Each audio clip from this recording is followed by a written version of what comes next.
사실 이런 부분들을 누군가한테 말해주고 싶을 때 그걸 찾기가 어렵잖아요. 그런 부분들을 제가 다 찾아놨습니다. 그래서 여기 보면은 기본적인 찬양이란 말은 높이다, 찬양, 칭찬하다, 하나님이 하신 일들에 대해서 높이다. 할랄이라는 그런 이제 히브리 언어로 할랄이라는 단어고, 이런 하나님의 능력, 성품, 구속 사건, 위대하심을 높이고 칭찬하는 말들이다. 기본적으로 그렇게 하시면 되겠고, 구약에 나타난 찬양은 여러 가지들이 많이 있는데 그 중에서도 이제 다윗이 찬양에 대해서는 아주 중요한 성경적 인물입니다. 이 다윗이 하나님을 찬양하기 위해서 직접 자기가 그때 당시에 다윗이 그 장악하던 이스라엘의 그 시대 때, 나름 짧은 시간이었지만 이스라엘이 그 시대의 가장 최강대국이었어요. 솔로몬에게 왕위를 물려주기 전까지, 그리고 솔로몬이 집권하는 그 시기까지도 그 일대에 그 다윗 왕의 그런 능력과 그 이스라엘의 영역 자체가 세계적 수준이었습니다. 그래서 그때 당시에 다윗이 전국에서 찬양에 한가닥 하는 사람들을 다 끌어모았어요. 그래서 찬양팀을 만듭니다. 그러한 부분들에 대한 얘기들이 이제 대상이 뭐죠? 역대상에 그렇게 적혀져 있습니다. 그렇게 이제 내용들을 여러분들 보시면 되고, 그 외에도 여기 쭉 보시면 사무엘상의 내용, 그리고 여러분 잘 아시는 모세의 그 누이 미리암이 그 홍해를 건너고 나서 이렇게 소고로 들고 찬양했던 것들, 그런 여러 가지 것들의 기본 어떤 그 성경에 대한 근거들이 여기 쭉 적혀 있고요. 신약에는 이제 여러분들이 잘 아시듯이 신약 하면은 사실 뭐 신약에 찬양이 뭐가 나오지 이렇게 생각할 수 있는데, 이제 거기 쭉 밑에 부분 보시고 뒤에 부분 보시면 이제 누가복음에 이제 마리아의 찬양에 대한 시가 또 적혀져 있고, 그리고 천사 가브리엘 또 그런 부분에서 또 입을 열려 하나님을 찬양하는 모습들이라든지, 또 바울이 감옥에서 하나님을 찬양하는 거라든지, 그런 내용들이 생각보다 많이 오셨네요. 하고 있습니다. 그런 내용들이 신약에 이렇게 또 기록되어 있습니다. 이것들은 제가 여러분들에게 따로 말씀 안 드려도 여러분들이 쭉 찾아보시면서 하면 되고, 특히 제가 지난 글씨 쓰는 거는 우리 이제 곧 크리스마스잖아요. 누가복음에 보면 예수님이 이제 예루살렘 입성하실 때, 그때 사람들이 찬송하리로다 주의 이름으로 오시는 왕이야 하나님의 평화 가장 높은 곳엔 영광이다 하면서 이제 그 뭘 흔들면서 했죠? 무슨 가지죠? 그렇죠. 그걸 흔들면서 하나님 찬양하면서 했던 모습들까지 여러분들이 그렇게 신약에서도 발견을 할 수 있습니다.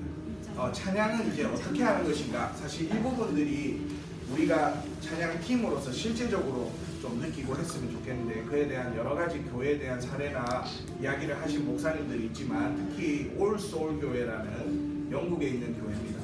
이 교회는 약간 그 성공회와 카톨릭적인 성향이 짙거든요. 아무래도 영국 가보신 분들은 아실 거예요.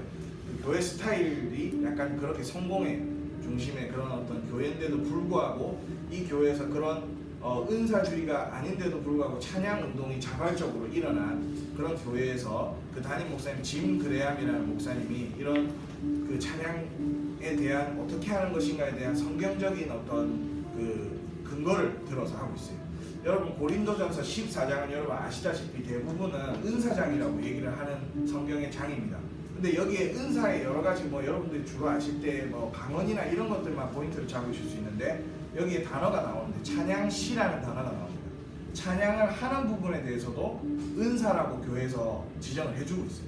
그러니까 여러분들이 하는 것은 찬양팀으로서 하나님께 은사를 가지고 교회 안에서 그 은사를 나누고 있다, 나는 그러한 존재다 라고 생각을 하시고 접근을 하시면 훨씬 더 이해하기 편하실 겁니다.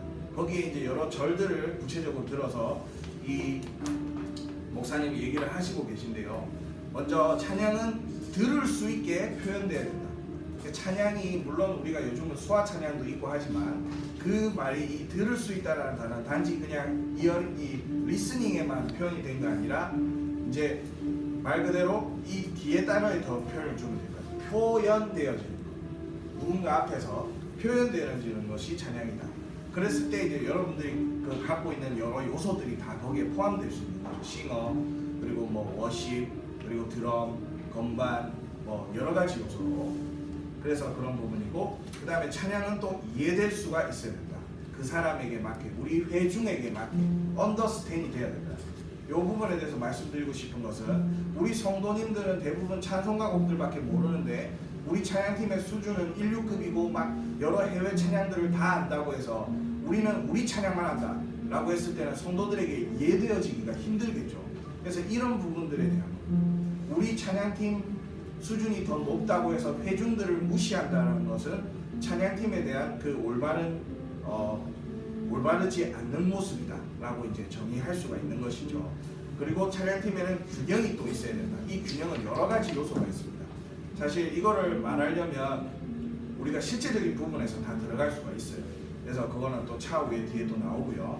그 다음에 찬양에는 질서와 규율이 있어야 된다. 사실 이 부분을 아주 강조하시는 분이 우리 단장님 박원란 집사님이십니다.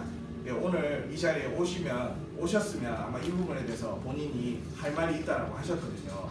근데 하나님의 은혜인지 아무튼 이 자리에 안 오셨어요. 그래서 나중에 식사 때 참여하시면서 잠깐 어떤 말씀을 하실 수도 있는데, 제가 미리 오늘 제가 이것들을 정리하면서 할 말은, 저는 여러분들에게 잔소리하거나 여러분들의 과거를 묻고 싶은 마음이 1도 없습니다. 그냥 솔직히 본인들이 스스로가 막 여러 가지로 막 찔려 하실 수도 있고 막 그런 생각들을 할 수 있고, 또 제가 사실은 그런 부분에서 사실 그 사람을 거론해서 좀 그런데 오늘 안 계시니까 수복 형제가 여러 가지로 교회에 좀 성도님들이나 특히 이제 단장님에게 안 좋은 이미지가 있더라고요. 근데 저는 수복 형제랑 대화를 하면서 오히려 저는 그 반대였어요. 이 친구는 너무나 인정받아야 되고 그동안 정말 수고한 부분에 대해서 칭찬받아야 될 사람이다라고 저는 생각이 너무나 들었습니다. 전혀 그 사람들에게 너는 왜 이랬어? 질서나 규율에 대해서 얘기할 필요성이 없을 정도로 교회에 대해서 어마어마한 헌신을 한 친구예요.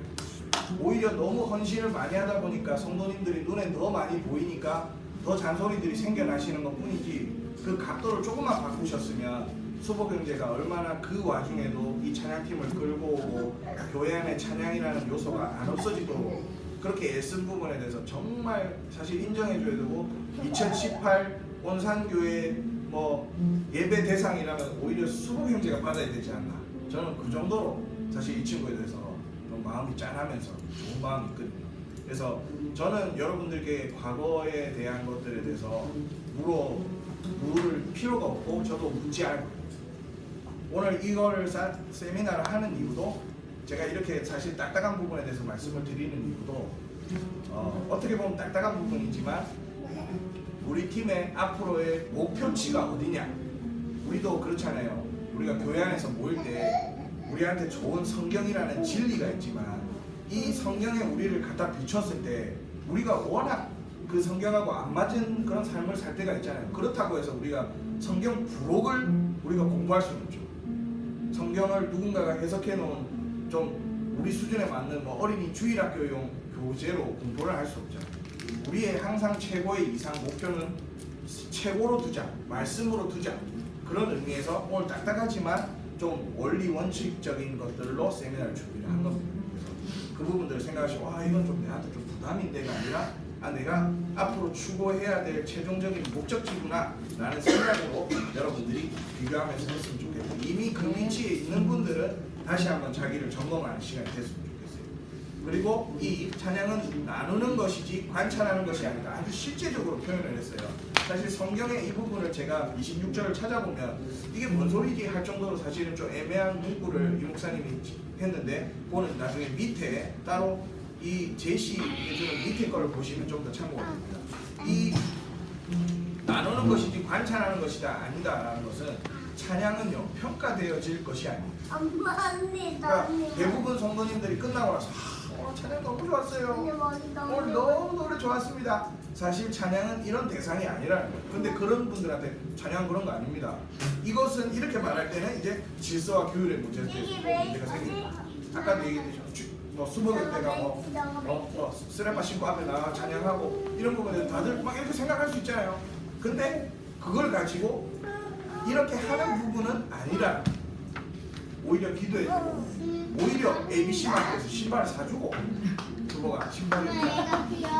신발이 없지. 겨울에도 쓰레빠를 신고 있더라. 오히려 이것이 진정한 그 예배 팀을 섬기는 질서와 규율이 아닐까. 오히려 성도님들이 끝나고 나서도 사실 너무 좋았어요. 우리한테는 듣기 좋지만 우리 역시도 그 듣는 말에 너무 치우칠 필요 없어요. 왜냐면 때로는 욕도 들을 수 있죠. 오늘 진짜 많이 들어. 예진아 오늘 왜 이렇게 찬송가만 하냐? 오늘 왜 이렇게 사실 뭐 너무 신식 찬양들만 해? 그런 걸로 우리가 흔들릴 필요가 없다라는 부분을 말씀드리는 거예요. 그래서 찬양은 우리가 나누는 것이지, 내 것을 또 우리가 가진 것을 나누는 것이지 관찰하고 평가할 것이 아니다. 이렇게 하는 거. 우리 친구들 너무 잘 들으시네. 그 다음에 찬양은 이제 이거의 최종적이자 또 사실은 시발적이 될 수 있는 부분인데, 찬양은 참된 경험이 있어요. 이거는 제가 우리 찬양팀, 우리 하시림이 앞으로 이렇게 나갔을 때 제가 한 번쯤은 여러분들에게 꼭 과제로 주고 싶은 게 뭐냐면, 콘티를 한번 짜보세요. 이 얘기를 꼭 해주고 싶어요. 여러분들도 여기 보시면 우리 혜림님도 콘티 짜봤고 성희님도 다 콘티 짜봤고 나름 다 콘티들을 가지고 했을 겁니다. 근데 어떤 방식으로 하시든 간에 자기 스타일이 다 있겠죠. 하지만 거기에 출발점은 뭐냐? 자기의 경험, 참된 경험으로부터 시작하면 자기도 이 찬양을 하면서 혼란이 안 와요. 왜냐하면 우리가 고르는 모든 찬양의 선곡들은 우리가 만든 곡은 하나도 없어요. 물론 앞으로는 그렇게 됐으면 좋겠어요. 우리 원상교회도 우리 성희님이 만든 곡, 그걸로 우리 교회에서 나누다가 보면은 전국의 모든 교회가 그 찬양을 찬양하는, 왜냐하면 대부분 찬양이 그렇거든요. 그 마커스의 자기들 곡들도 어디서 받아서 온 게 아니라 저들이 쓴 곡이 우리가 막 부르고 있는 거예요. 더 원합니다. 이거 누군가가 썼겠죠. 그걸 누군가가 부르는 거니까 원상교회에서 시작했다고 해서 이상한 게 전혀 없어요. 그런 것들로 나가는 단계가 뭐냐? 참된 경험. 내 경험을 바탕으로 찬양을 고르는 거예요. 근데 하다 보면 저도 그럴 때가 있는데 이 내 경험을 표현할 찬양 가사가 없어요. 곡이 없어요. 이럴 때 자기가 써야 돼요. 그때는 우리 예진님도 계시고 우리 전공자님들을 통해서 우리가 앞으로 그런 작업을 해갔으면 좋겠어요. 그래서 내가 이런 느낌 있잖아요. 그럼 그런 느낌을 알아서 좀 곡을 써오세요. 그렇게 해주시면 되고. 그래서 이제 밑에 보면 제가 방금 말씀드린 부분들을 좀 더 우리에게 맞게 적용을 한 부분이 A, B, C, D, E 이렇게 나와 있습니다. 여러분들 눈으로 한번 쭉 정리를 해주시고, 그래서 방금 아까 C 부분 제가 한 번 더 강조하면 찬양은 질서와 규율을 지키되 우리가 찬양팀에 대한 질서와 규율은 앞으로도 우리가 조심스럽게 다룰 거예요. 왜냐하면 뭐 앞에 지성이가 드럼을 치는데 빤스만 입고 드럼을 칠 수는 없잖아요. 또 그렇게 되면 이제 뒤에 내용이 나오는데 성도들의 찬양을 또 방해하는 요소가 될 수 있습니다. 무릇 그런 어떤 자매들로 하여금 하나님 외에 다른 것으로 집중하게 될 수가 있겠죠. 지성이를 향한 찬양이 나올 수 있고 이렇게 되기 때문에 그런 어떤 질서적인 규율적인 부분에서도 입장이나 이런 부분도 그래서 서로 얘기를 통해서 이렇게 되는 거거든요. 그래서 성령의 인도하심을 또 제한해서는 이런 요소가, 성령의 인도하심에 어떤 것이 있죠? 성령의 은사는 오직 성령의 은사 갈라디아서에 나오죠. 성령의 열매가 또 성령의 은사들이거든요. 오직 성령, 제가 한번 외워볼까요? 갈라디아서 5장 22절에서 23절입니다. 성령의 열매는 사랑과 희락과 화평과 오래 참음과 자비와 양성과 충성과 온유와 절제, 이 부분들이 들어가 있습니다. 그 안에 방금 표현했듯이 사랑이 들어가 있어요. 사랑하는 마음으로 질서와 규율이 나와줘야 되는데 니 와 이랬어? 자스? 뭐 수복행제 주일날만 오면 사실 몇몇 집사님한테 멱살이 잡히더라고요. 왠지 모르겠지만 뭐 제가 모르는 그런 것들이 있겠죠. 근데 저는 그걸 보면서 좀 많이 좀 그랬어요. 아무튼 그리고 또 수복행제가 또 지난주에 한번 또 파이팅을 하겠죠. 우리 융이랑. 그래서 그런 것들 근데 교회 나가서 하더라고. 참된 모습이야. 융이가 좀 까불었어요. 그래서 올바로 왔다 싶은데 아무튼 그런 질서와 교율에 대한 그런 것들도 성령의 인도하심 우리 사랑 안에서 다 진행돼야 된다. 언니 몰랐죠? 누나 몰랐어요? 몰랐어요. 지금 충격 먹었어요. 아니 제가 지금 표현한 거예요. 장난으로 표현을 한 거고. 그 다음에 이제 리더십에 대한 것들에 대한 얘기를 합니다. 여러분들 제가 이거는 하시림에 제가 적용시키고 싶은 이유는 리더가 누구죠? 그러니까 리더가 제가 아닙니다. 제가 리더가 될 생각이 예수님? 뭐 그거는 우리가 원론적이고 저는 여기 있는 모두가 다 리더다라는 생각으로 가집니다. 이거는 그냥 형식적인 생각이 아니에요.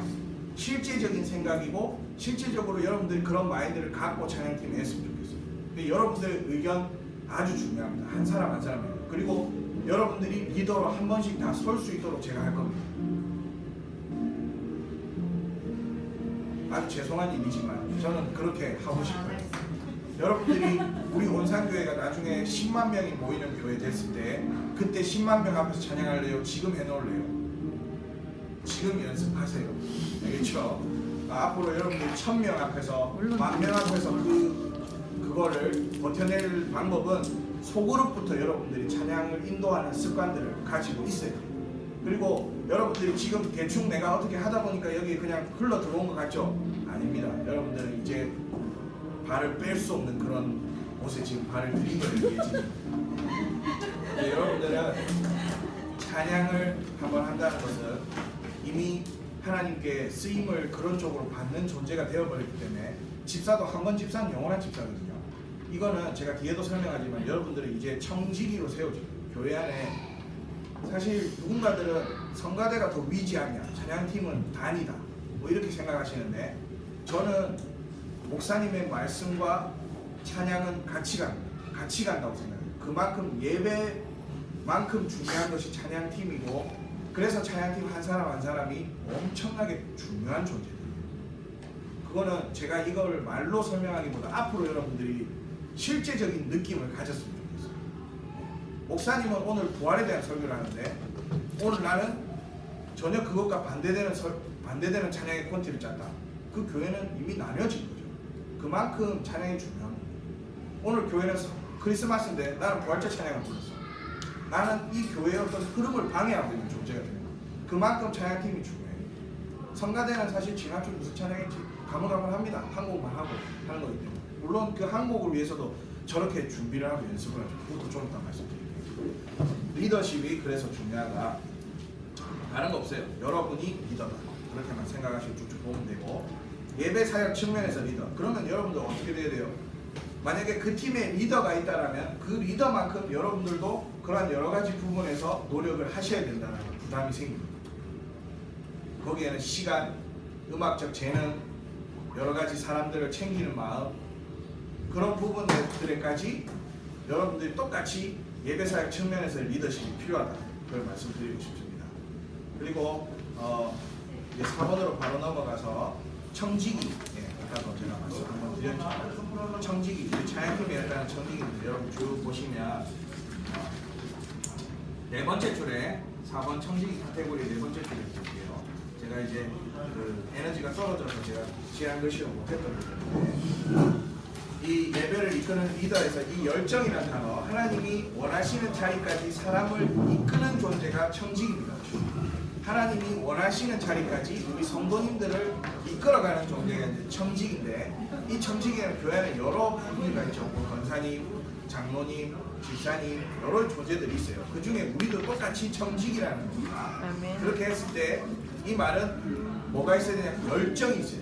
어떻게 하면 내가 저 사람들을 우리는 뭘로 대상으로 하는 거죠? 찬양이죠. 우리 성도님들이 찬양의 자리로 또 찬양으로 하나님께 나중에 정말 최종적인 요소는 스스로도 하나님 앞에 찬양할 수 있는 개인적으로도 하나님께 찬양 드릴 수 있는 존재들이 되게 하기 위해서까지 우리는 뭘 갖고 있어야 된다? 열정, 영어로 패션. 이 열정을 갖고 있어야 된다. 이 열정은 이제 라틴어라는 말에서 유래를 한 건데 증진을 위해 힘쓰다. 그 사람이 지금보다 더 나아질 수 있도록 내가 힘을 쓴다. 라는 거죠. 그래서 쭉 밑에 이제 여러 가지 그런 부분들에 대한 얘기들이 있고요. 거기에는 이제 여러분들 집에 가서 읽어보세요.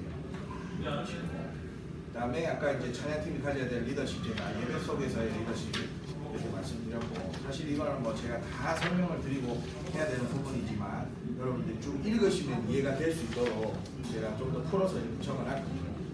쭉 한번 눈으로 한번 읽어보시고요. 그리고 예배 속에서의 리더십에서 어떤 부분들이 있냐면 밑에서 두 번째, 예배 인도 시에는 예배자는 음악 사역에 타고난 리더십을 발휘할 수 있어야 된다. 예배자 본인이 전공자가 아니더라도 이 부분 밑줄자 그어주시고, 팀을 이끌어가기 위한 어느 정도의 전문 지식은 갖고 있어요.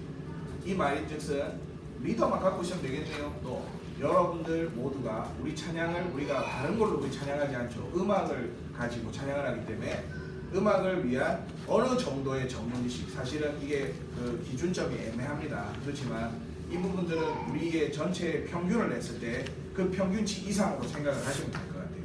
그래서 저는 물론 여기에 지금까지 한신임을 해오셨던 분도 계시고 앞으로 이제 우리 한신임과 함께 하실 분도 여기 와 계신데 저는 전공자들이 그래도 여기에 우리와 함께 하고 있어서 너무 감사하고, 특히 이제 예지자매가 그래도 전공을 특별히 했고 우리 성인님도 이제 전공자 이상으로 잘 하고 있고요. 여기 음악적으로 자기가 전공을 하신 분 혹시 있습니까? 또 그 외에 그 전공이란 뜻이 뭐죠, 박사님? 닥터는 다 알아야 되는 거 아니에요? 전공이라는 게 뜻이 뭡니까? 전문적인 지식을 쌓고 있다고 할까요? 그걸로 보시면 확인은 필요 없어요? 확인은 전공이라고 했어요. 그거는 그렇게 정의될 수는 없긴 합니다만, 전공은 그래도 보통 말할 때 전공이라고 항의를 받는다고 보통 말할 때. 네. 그러면은 다시 얘기합니다. 음악적인 부분에 학교를 나오신 분 이잖아요. 네, 입니다. 네.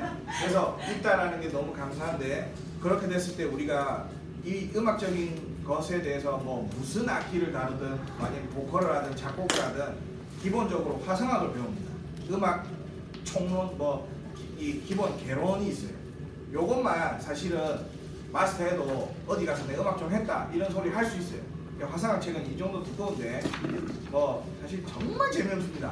저도 한번 이렇게 지나봤는데 뭔 소리인지 차라리 이걸 볼 바야 내가 성경을 본다 해가지고 성경을 보는 건데, 웃긴 포인트예요. 전도사가 이런 얘기하면 웃어줘야 돼요. 일반 성도가 그렇게 얘기하면 심각하게 받아들여야 되는데, 네. 그래서 그런 부분들을 우리 예지자매가 앞으로 우리한테 조금씩 지식 전달을 해줬으면 좋겠어요. 네. 님은 할 건 그겁니다. 그거 할래요? 리드 할래요?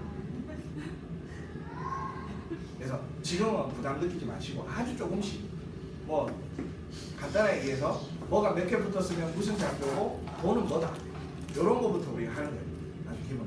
박자는 4분의 4박자 이런 것도 있고, 우리 기본적으로 교회 안에 하면 4분의 4박이 있고 4분의 4박도 있고 8분의 6박도 있고 뭐 이런 게 있다. 그리고 우리 교회에서 부르는 그 주기도 문송에 보면 변박이 이루어지고, 변박은 도대체 뭐고 왜 이 짓을 하는가, 이런 것들도 설명을 할 수 있고, 이런 부분에 대해서 이제 자기가 조금씩 정리를 하면서 저랑 얘기하면서 조금씩 지식들을 나눠가고, 변조하는 거. 지금 제일 이제 요소가 우리가 성도님들이 말 나온 김에 하자면, 찬양팀이 똑같은 찬양팀이 이런 거예요. 어떤 찬양팀이 있는데 어느 교회에서 그 교회가 그 찬양으로 너무 성장하고 성도님들도 찬양을 너무 잘 부르고, 난 그 교회 갔을 때 찬양이 너무 잘 됐어. 근데 우리 교회에서 똑같은 곡을 노래 부르는데 너무 안 돼. 그럼 너무 부르기가 힘들어. 그래서 누구 탓을 해요? 찬양팀 탓을 하죠. 우리 교회 찬양팀은 이래서 안 돼. 너 이렇게 하죠. 거기에 아주 핵심적인 포인트가 있는데, 제가 그래도 나름 한강 이남에 제일 잘 나간다는 그런 찬양팀이 있었어요. 그 뭐라죠? 어디 한강 이남 어디야? 자기들만 그렇게 생각하는 거. 너무 과하고 자타 공인할 때 그런 얘기하죠. 네. 타인들은 그렇게 많이 그렇게 안 하는데 자기들은 한강 이남의 최고의 팀이다 하는 그런 팀에 제가 한 10년을 썰었어요. 그랬을 때 그런 얘기들을 실제로 들었어요. 왜 그 팀이 오면 우리 잘하는데 왜? 여기 핵심 포인트가 뭐냐면요, 조를 낮춥니다. 이게 비밀이 있습니다. 근데 이 비밀은요 쉽게 몰라요. 분명히 그 곡을 부르기 때문에, 만약에 우리 오늘 나 무엇과도 주님을 바꾸지 않는 이 찬양을 해요. 나 무엇과도, 흔히 E나 D 코드 정도 되는데, 이거를 이제 성도님들이 부르기에 높다 해서 한 키 정도로 낮춰 부르면 엄청 잘 불러요. 아시는 분들이. 이게 아주 핵심 포인트입니다. 근데 이걸 모르는 차양팀들은 그 차양팀 콘티 그대로 가져와요. 우리도 이대로 하면 이대로 나오겠지. 우리 팀도 제법 오늘 실력이 있잖아. 우리도 전공자잖아. 이렇게 해가지고 했는데 선동이도 못 불러. 우리도 너무 빡세. 그때 이제 문제가 발생해요. 그 조를 전혀 생각을 안 하고 하는. 그래서 이런 변조적인 부분도 앞으로 싱어들은 뭐 그냥 띵 쳐주는 대로 부르면 되지만 악기들은 알고 있어요. 지성이도 엄청 그런 거를 본인은 욕심내 합니다. 드럼인데도 지금 변조를 엄청 신경 써서 하거든요. 웃긴 포인트인데. 그래서 꼭 항상 저 친구는 악보가 필요하다고. 대단한 친구고, 대단한 친구예요. 우리 회장님이시고, 아주 제가 사랑하는 친구. 아무튼 그런 요소들 제가 말씀드렸고, 이게 얘기가 왜 나오냐면, 그래야만 팀을 조화롭게 운영할 수, 한 페이지 제 밑에 조화롭게 운영할 수 있고, 위에 보면 이제 팀원들에게 리더로서 통솔력이 발휘될 수 있게 된다. 이거는 단순한 예배 인도자만의 문제가 아니라 전체적으로 봤을 때 이런 부분입니다. 그래서 우리가 그런 부분들에 대해서 좀 욕심을 내서 했으면 좋겠고요. 사실 시간이 좀 없어서 우리 시간이 제가 사실 4분까지 안 됐죠. 40분까지요. 됐어요. 네. 그 사이에 누구들이 왔잖아요. 미안해요. 그렇게 쭉쭉쭉 넘어가시고 여러분들이 읽으시면 모두 다 이렇게 아실 겁니다. 그리고 이 내용들은 우리가 하루아침에 되는 거